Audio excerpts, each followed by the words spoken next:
Thank you, Mike, for the introduction. And what's next is Skynet, of course. My name is Det Ansinn. I'm founder and president of BrickSimple. We've been around since 2002. I thought it was a great time to do a technology startup. Of course, the whole .com era, we had a collapse. We had 40% of the people in IT unemployed. And for me, I saw that as an opportunity.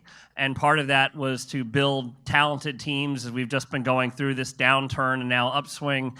You get a lot of talent and people kind of get kicked to the curb, as we discussed in our 15-year ago rallying together, is that great ideas come together.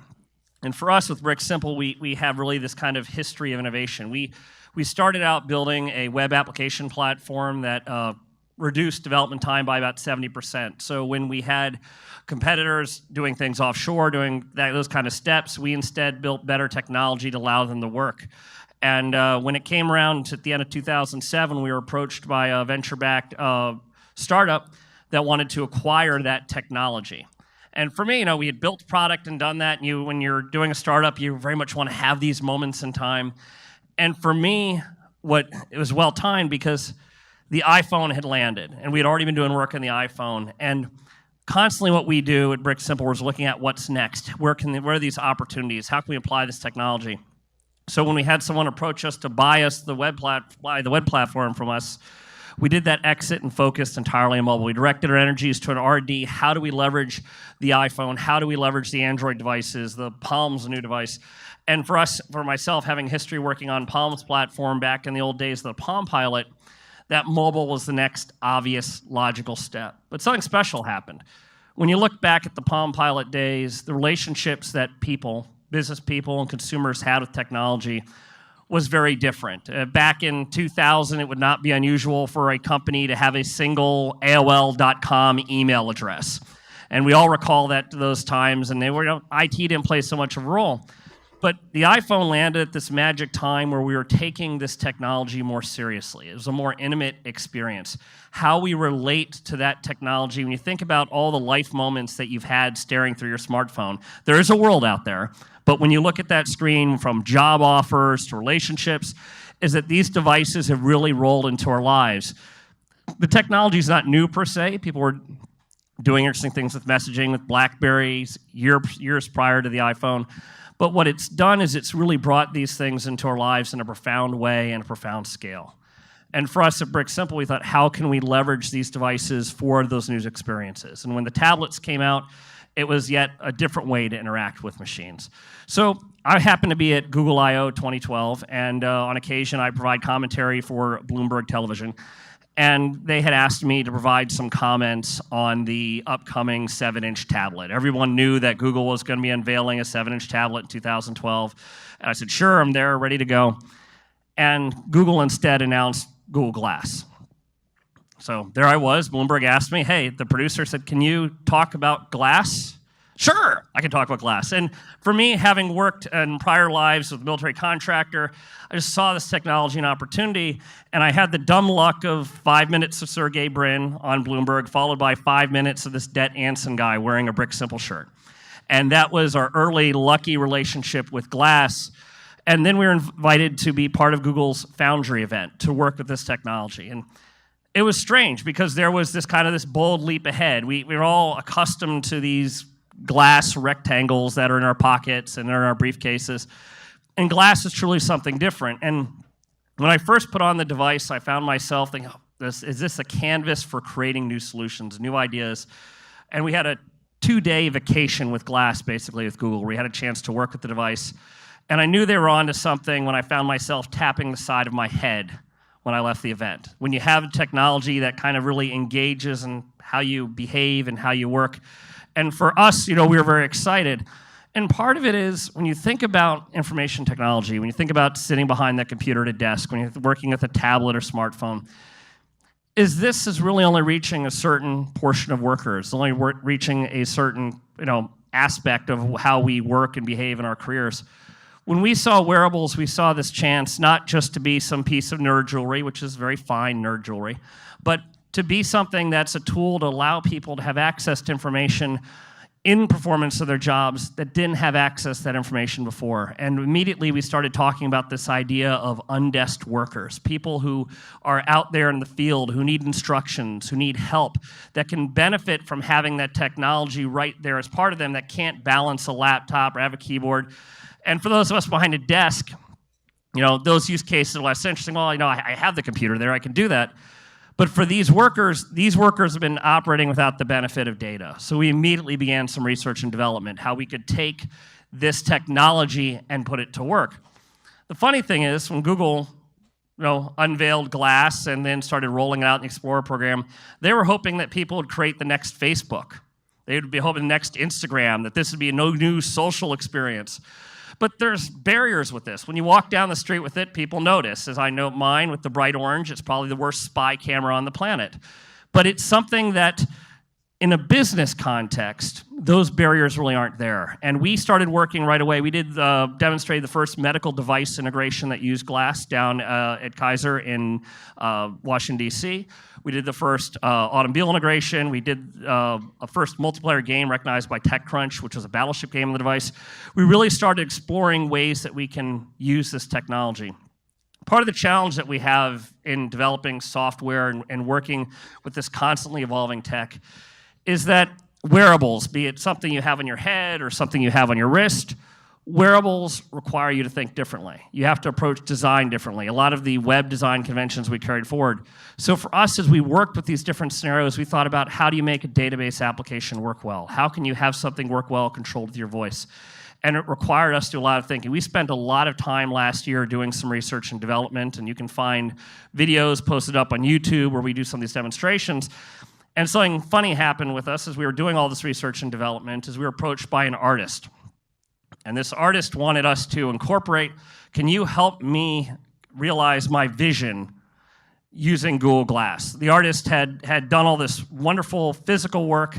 His curators at the Kiwi Arts Group connected us together, and we created an experience using Glass and really having his artwork tie together. So we unveiled this at Art Basel in Miami. These are all things that nerds normally don't get to do. We went to Art Basel in Miami. We unveiled it there at the New World Symphony. It was then displayed at Lincoln Center and the Smithsonian National Portrait Gallery in Washington, D.C., using wearable technology. So for us, I'm going to say I'm a little bit excited about wearables, but part of what I see is the opportunity that we can put this technology to work to create these new types of user experiences to connect people with information in different ways. And part of this timing is this technology is basically the screen and such. This technology has been existed for decades, the basic tenets behind it. But what's different right now is that we have this intimate and personal relationship technology that we're willing to have more timely access to information. And that's been Google's vision. But sadly, consumers didn't catch on to that. They really haven't. And Glass you can get, and there's strong business interest. But we're going to take that baby step, and that's what the smartwatches. I happen to be wearing Google's Android Wear device. These devices provide some of that immediacy that you have with Glass, so you don't have to take your phone out and do the whole unlock thing and navigate to the application. They provide the immediacy in a little more socially acceptable fashion, except now instead of everyone holding and staring at their smartphone, they'll be staring at their wrists like it's time to go. That's part of the cultural challenges around wearable, which are a little different than we have experienced working with other types of technology. You put your smartphone or your tablet, it goes in your pocketbook, it disappears. You put a smartwatch on your wrist, it's visible. You strap a computer to your head, it's something that's visible.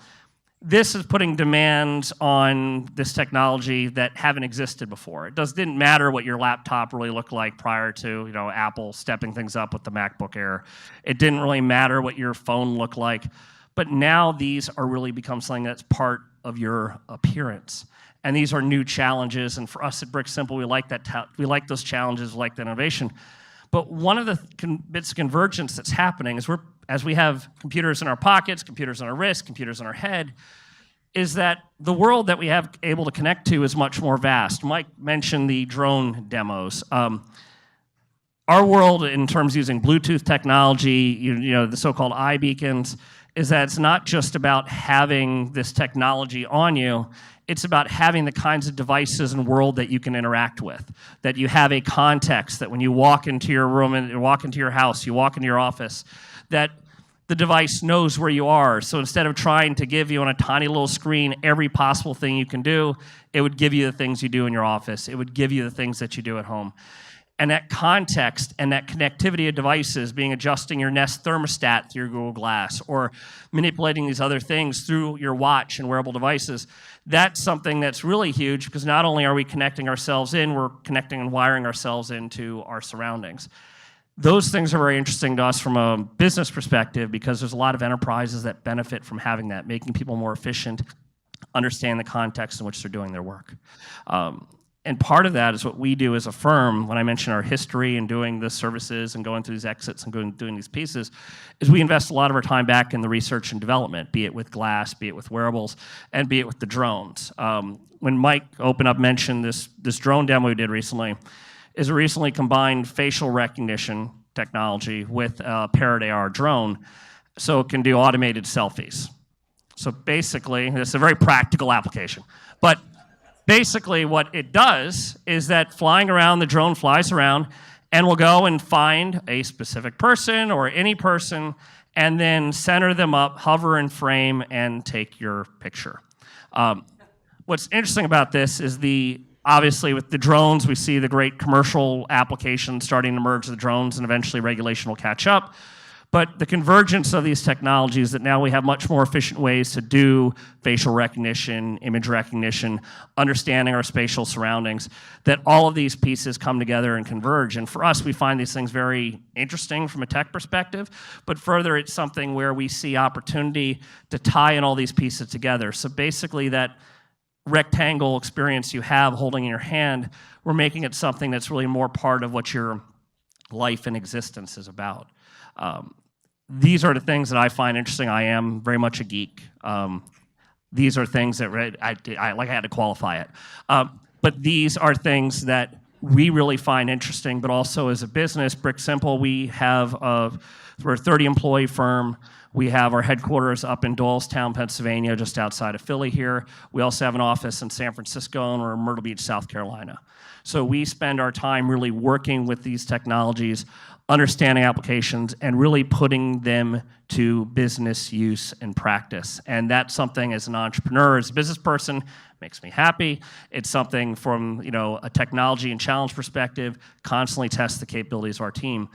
And these are things, I think, right now, when you're looking at whether you're doing a startup, whether you're looking at how your existing business is functioning, these are new opportunities that we have, and we've got great technology to exploit them. So I appreciate the opportunity to speak here today, and thank you for the kind introduction, Mike. And I guess I can service any questions if people have them.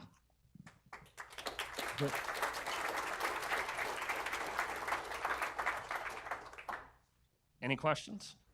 Of course, up there, I think if we flip by a slide here, there is I know it's dated, but it's a QR code. There's a QR code there in my contact information. If you have any additional questions, or of course, between the other sessions, feel free to tag me. Thank you so much. There's a lot of misconceptions about what glass can do. We also work with full augmented reality heads-up displays. Glass is basically a heads-up display in the corner of your eye. It does have a camera on it. It does have sensors. I think people expect that Terminator-like experience where you see I see the rectangles coming up on everyone, and I know who they are and what their bank account balance is. That kind of vision, not quite there yet, but glass really doesn't deliver that. Google set out to build a device that you could wear every day. We do a lot of work with the Epson Movario, which is a full 3D augmented reality headset display. We've done an automotive application where a mechanic can open up the hood and see that Terminator-type view overlay in the world. There's a lot of rich opportunities for that. Glass is very much just like a heads-up display. So you get a little text notification, it's there. It doesn't overlay your whole world or vision. Yeah, to repeat the question, how can this be used as an example of a building context, an architecture context? What type of, any manipulation of data, how do you get data in and out? Glass and many wearables, including the wristwatches now, rely on voice, on speech-to-text input. So when you're recording that information, you can speak it. You can use spoken commands, for example, to turn off and on lights. You can do that. We currently have an application that's live at Fox 1211 6th Avenue, which is the News Corporation headquarters in New York. Glass is being used there to actually do building and safety inspections. So a person walking around and inspecting the building can take notes that are, spoken notes. Oh, please check this, check that latch, repair this fixture. They're able to do that as they move through the building.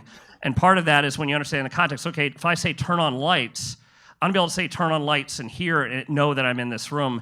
That's part of the vision of being able to hook all that together.